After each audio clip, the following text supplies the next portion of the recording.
Red Sox have the lead over the Angels as we head to the top half of the second inning. Not only game 3 of the series, but it is day 2 of the Jimmy Fund Radio Telethon. Rich Murphy is kind enough to join us. Good to see you, Rich. Thanks for coming up. Hey, thanks for having me, Don. Tell us a little bit about your story and what happened to you. Sure. I was dealing with some nasal issues, and in 2008 I was diagnosed with mucosal melanoma.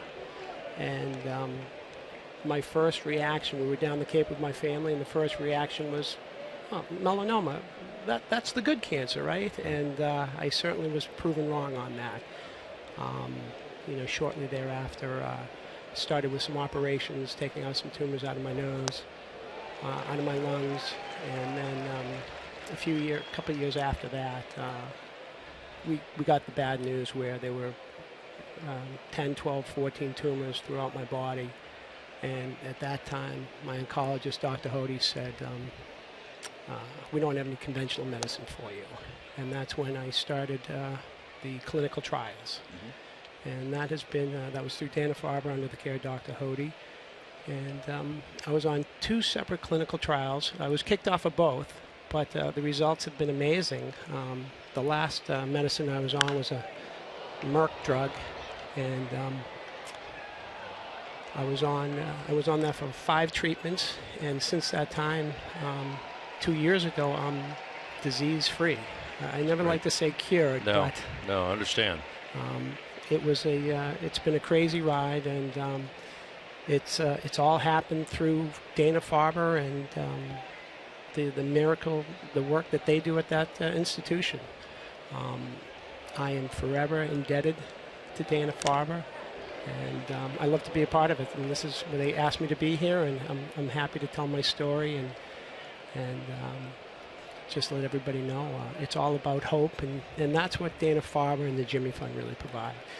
They provide hope for people like me and people like we've listened to on the radio and TV today. Without hope, people aren't willing to fight for themselves.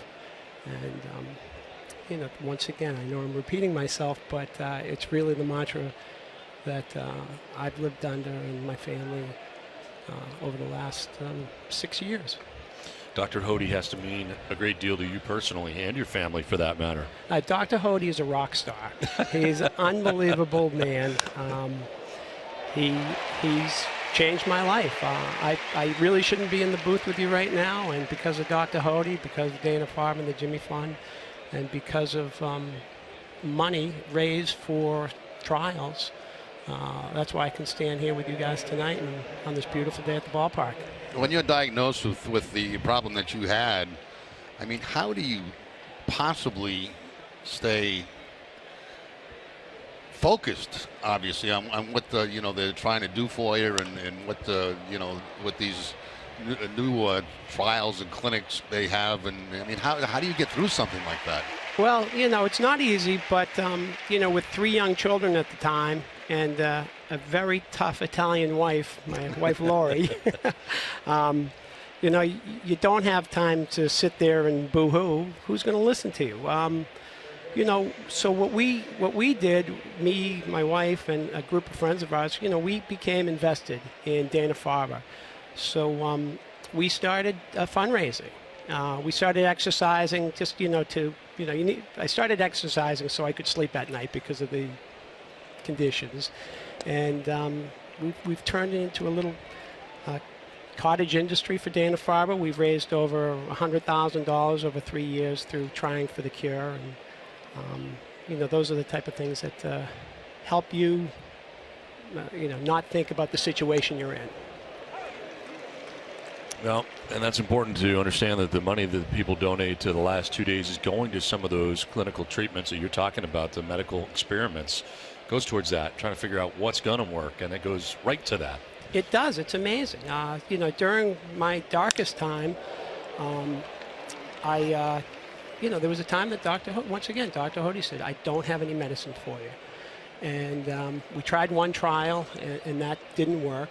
And we were trying to get into another trial, and I got bounced from this other trial. And he said, things are changing by the day, by the month, by the hour, and you just have to be positive. Something is changing in this field of melanoma. And you just have to be patient, and you question that. You question everything, but you stay the course. And Dr. Hody, is in great hands, and he found me the right medicine, and it's truly been a miracle. It also seems like the timing is so important now that things have come so far over the last, 5, 10 years, to where maybe 10 years ago you wouldn't have had the chance to do this, but because of the funding that's taken place, now you do have the chance to take some of this stuff that can help you and has helped you. You're absolutely right, Don. Several years ago, I might be a goner, but I can be the unluckiest man getting the disease, but the luckiest man with the timing, and that's how you have to look at it. Well, everyone we've talked to has said how marvelous the people are at the Dana-Farber Center. I mean, I haven't found anybody who has had a bad experience there. The people first and foremost, and that's really what's important too, especially in a time of need. It's an amazing place. So my aunt Eileen used to donate some time there, and she'd always check on me and say, "How you doing here?" And I used to always say to her, "Aunt Eileen, this going in here is like going to the Ritz, but I don't want to be here."